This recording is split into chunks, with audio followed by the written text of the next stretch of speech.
I had already picked up my coat from the chair when my brother-in-law's hand closed around my wrist. Not roughly, just firmly, like he was stopping something that couldn't be undone. I turned to look at him. He wasn't looking at me. He was looking at my father. And then he said it. "Sir, I think you should know who you're asking to leave." I hadn't wanted to come. That part matters, because people always assume I showed up to make a point, to prove something, to stand in the back with my arms crossed and wait for the moment when everyone would finally understand. That's not who I am. That's never been who I am. I drove 4 hours from Ottawa on a Thursday afternoon because my sister called me 6 weeks before her wedding and said, "Please, just come. It would mean everything to me." She didn't say our parents wanted me there. She didn't pretend the situation was something it wasn't. She just said please. So I came. I told myself I would stay quiet. Smile when I needed to smile. Congratulate the people who deserved congratulating. Leave before the dancing started, because the dancing was always when things got loose and loud and someone said something they've been holding for years. I was not going to be the reason this weekend turned into something my sister would spend the next decade trying to forget. I booked a room at a Holiday Inn 2 exits off the highway rather than staying at my parents' house in Barrie. That was the first decision. Probably the right one. My sister's name is Vivian. Viv? Everyone calls her, and she's 3 years younger than me, which put her at 29 on the morning of her wedding. She'd met her fiancé, a man named Aaron, through friends at the hospital where she worked as a nurse. He was calm in the way that people who've seen real things tend to be calm, not distant, just measured. When I'd met him at Christmas 2 years prior, he'd asked me 3 questions and actually listened to all 3 answers, which in my family was already extraordinary. My parents had adored him immediately. He was an engineer, he had a steady job and a townhouse in Barrie, and he called my father sir without being asked to. He was, in my father's words, exactly what Vivian deserved, the implication being that I was not that and never had been. I should explain what I mean by that. I left home at 18 to go to university in Toronto. My parents had wanted me to stay local, Lakehead maybe, or Laurentian, something close enough that I could come home on long weekends and still be folded into the rhythm of the family. When I chose the University of Toronto instead, my father sat at the kitchen table and said, with the particular flatness he reserved for disappointments, "You always have to be different." He wasn't entirely wrong, but he also wasn't right. I studied political science. Then I did a second degree in international development. Then I spent 2 years in Geneva on a fellowship that I didn't tell my parents about until I was already on the plane, because I knew what they would say and I didn't want to spend the weeks before I left defending a decision I had already made carefully and on my own. My mother cried. My father said something about how I clearly didn't consider family a priority. We didn't speak for about 8 months after that. When I came back to Canada, I didn't go to Barrie. I went to Ottawa. I built something there. A life that was mine, that fit the shape of who I actually was. I worked for a nonprofit for a few years. Then I moved into policy work. Then I was recruited into a senior role at a federal department that I won't name specifically, except to say that it dealt with international humanitarian affairs, and that the work mattered, and that by the time Viv called me about the wedding, I had been doing it for 3 years. My parents didn't know any of this in detail. They knew I worked for the government, which my father interpreted as a consolation prize, a bureaucrat's existence, quietly irrelevant. They didn't ask questions, and I had stopped offering answers years earlier after enough phone calls ended with my mother sighing and my father going silent in the particular way that meant he had already stopped listening. I was 32 years old, and I had not sat at my parents' dinner table in 4 years. But Viv called, and she said please, and so I came. The ceremony was at a venue outside Barrie, one of those converted farmhouses with string lights in the rafters and a wildflower arrangement on every table. It was genuinely beautiful. Viv had planned it herself over 18 months, and it showed. The whole place felt like her. A little whimsical, a little careful, full of warmth. I arrived early and found a seat near the back. I wore a blue dress I'd bought in Ottawa, nothing remarkable, nothing that said look at me. I had left the blazer I'd worn to work the previous Friday hanging in my hotel room closet. I was not there to be noticed. My mother saw me first, from across the room, and her face did the thing it always did when she wasn't expecting me. A flash of something genuine, almost open, before she remembered to compose herself. She came over, we hugged. It was the kind of hug that exists mostly as a formality, a brief press of arms that communicates, I am acknowledging you without really meaning much else. You came, she said. I said I would. She nodded and moved away because someone else needed her attention. That was fine. I hadn't expected a long conversation. My father, I saw from a distance. He was near the front talking to Aaron's father, laughing the way he laughed at events, loudly, generously, in a way he almost never managed at home. He looked good. He looked like a man who was happy about today, and I was glad for Viv's sake that he was happy. He noticed me somewhere around the 15-minute mark. I saw the moment it happened, the way his eyes found me, and then held for just a second too long before he looked away. He didn't come over. I sat with my hands folded in my lap and watched my sister marry someone who clearly loved her.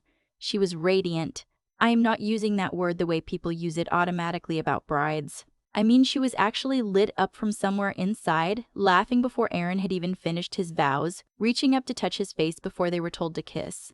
I cried a little. I was proud of her in a way that had nothing to do with our parents or our history or any of the weight I'd been carrying since Thursday afternoon. Just my sister was happy. That was enough. The reception was in the same building, the tables rearranged while guests moved between the barn doors and the outdoor fire pits. I found my seat. I had been placed at a table near the middle, not the back, which surprised me. Viv must have arranged it. The people at my table were a mix of Aaron's work friends and a couple Viv knew from her hospital unit. They were easy company. A woman named Patricia who worked in emergency medicine and laughed at everything. A man who'd done his engineering degree with Aaron and spent most of the first hour talking about a renovation project in a way that I found genuinely calming. Normal people having a normal conversation at a wedding. I was grateful for it. I ate the salmon. I drank 1 glass of white wine and switched to sparkling water. I was doing well.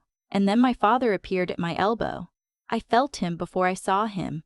Or rather, I felt the shift in atmosphere at the table. The way Patricia's sentence trailed off slightly. The way the engineer turned his head. I looked up. My father was standing just behind my chair, hands in his jacket pockets, not quite meeting my eyes. "Can I talk to you for a minute?" he said. "Of course," I said. We moved to a quieter corner of the room, near the door to the kitchen hallway. The music was low still. The band hadn't started yet. Just background playlist through speakers. I waited. "Your mother is uncomfortable," he said.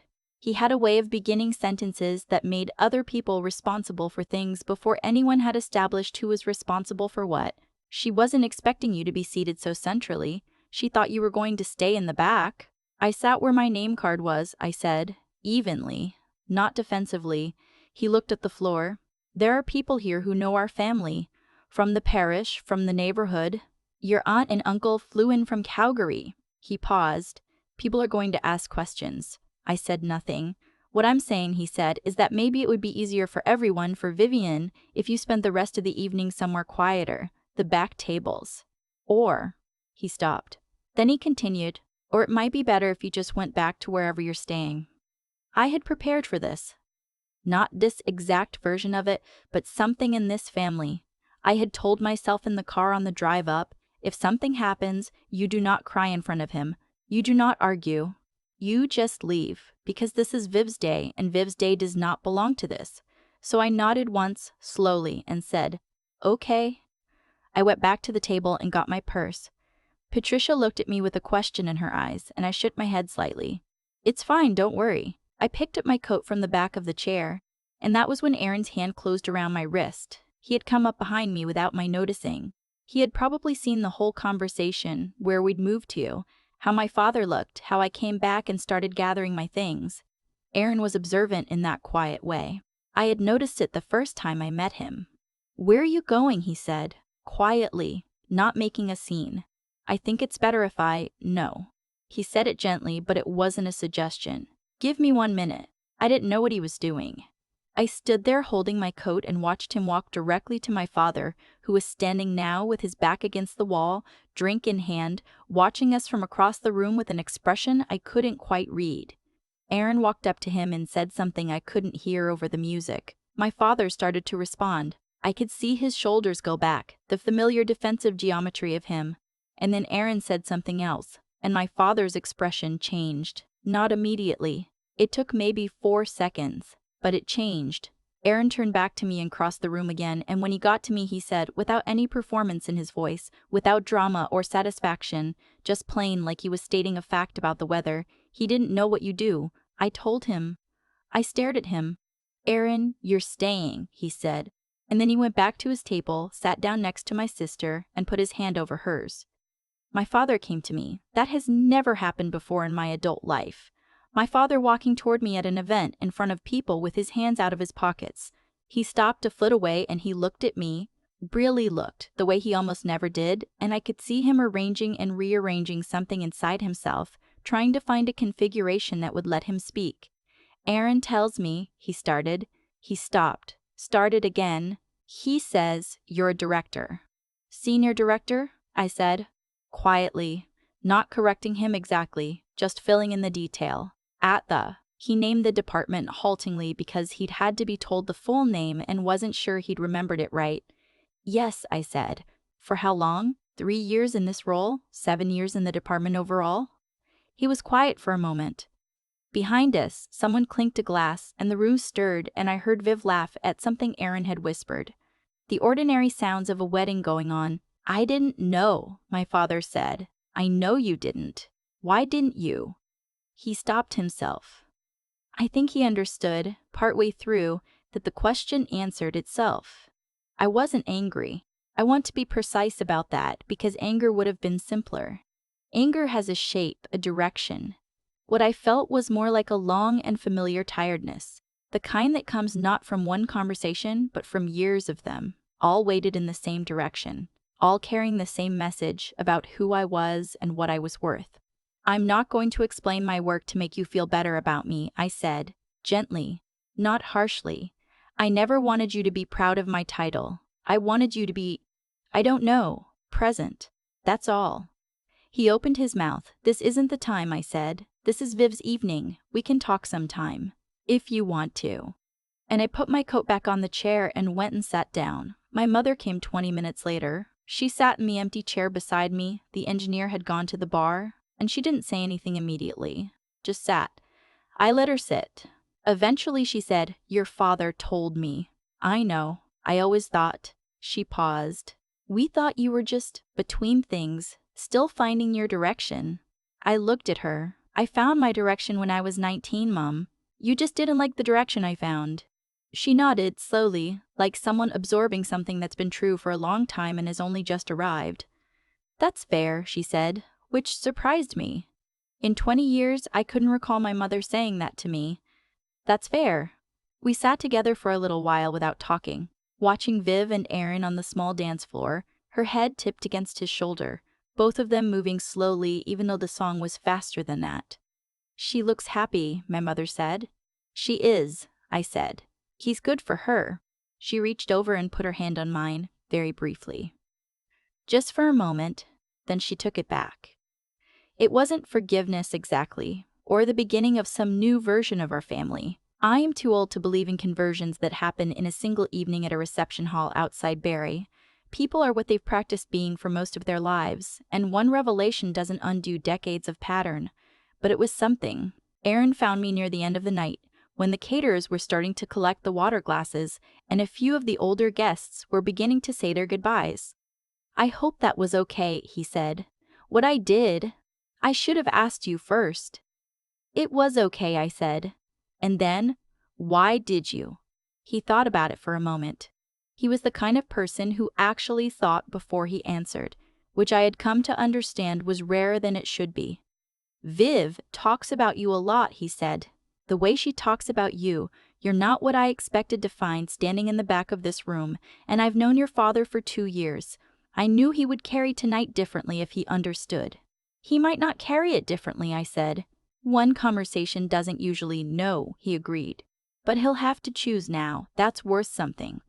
I thought about that on the drive back to Ottawa the next morning, the highway pale and flat in the early light, the radio low, the city still somewhere ahead of me beyond the tree line. He'll have to choose now. That was true. It was the truest thing anyone had said to me in a long time. I had spent years quietly disappearing, making myself small enough that no one had to confront the distance. No one had to examine why it existed or what it would take to close it. My absence had been a gift to everyone, including myself. It meant no one had to decide anything. Now they did. I didn't know what my father would decide. I still don't. He sent me a text 3 days after the wedding. Short, a little stiff, the kind of message a man sends when he's trying to say something he hasn't practiced. It was good to see you. I'd like to talk more sometime. I read it twice and set my phone face down on my kitchen table and sat with it for a while. Then I wrote back, I'd like that too. I haven't called yet. I don't know exactly when I will, but I know that I mean it. Not out of obligation, not out of hope for some version of a father I invented and then spent years grieving. Out of something more honest than that, out of the understanding that he is a real person with a real and limited life, and I am too, and we have wasted a great deal of both. My sister called me the week after she got back from her honeymoon in Nova Scotia. She wanted to know how the drive home was, whether I'd stopped for coffee, whether the traffic on the 400 had been bad. Small things. The questions you ask when you just want to talk. At the end of the call, she said, "Thank you for coming." Of course, I said. "No," she said. "I mean it." "Thank you." I told her I loved her. She said it back. And that, I think, more than my father's text, more than my mother's hand on mine, more than any title or department or conference room in Geneva, that was what I had actually driven 4 hours for. I keep coming back to the moment I picked up my coat. Not the moment Aaron stopped me. Not my father's face when he finally understood.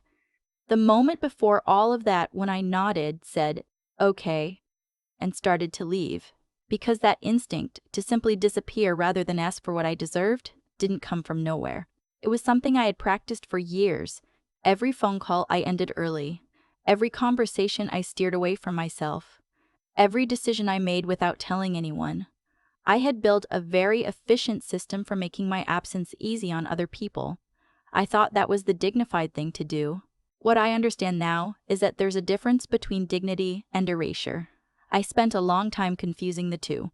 The thing about quietly building a life that no one in your family knows about is that it protects you from rejection, but it also protects them from accountability. My father could hold on to his version of me, the one who was drifting, who had chosen wrong, who needed to be managed at events like a minor inconvenience, because I never gave him any real information to work with. I told myself I was being strong. What I was actually doing was making it very easy for everyone, including myself, to avoid a harder conversation. Aaron didn't let me do that, and I've thought a lot about why it landed differently coming from him, a man I'd only known for 2 years, than it ever could have from me directly. I think it's because I had spent so long earning things in rooms that had nothing to do with my family, boardrooms, policy briefings, international meetings where people actually listened when I spoke, and yet, the moment I walked into a venue in Barrie, I reverted to being 17 years old, capable everywhere except where it should have mattered most. That's not a coincidence. That's what unexamined pain does. It finds the old grooves and settles back into them like they never left. What I've been sitting with in the week since the wedding is this: the life I built required all 3 things at once. It required a sense of what was right, not just legally, not just professionally, but in terms of how I wanted to move through the world, what I was willing to stand for, what I wasn't. It required the discipline to keep going when I had no proof it would matter.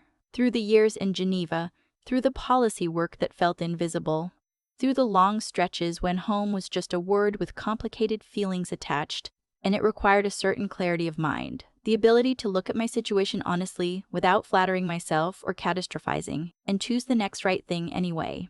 None of those things showed up fully formed.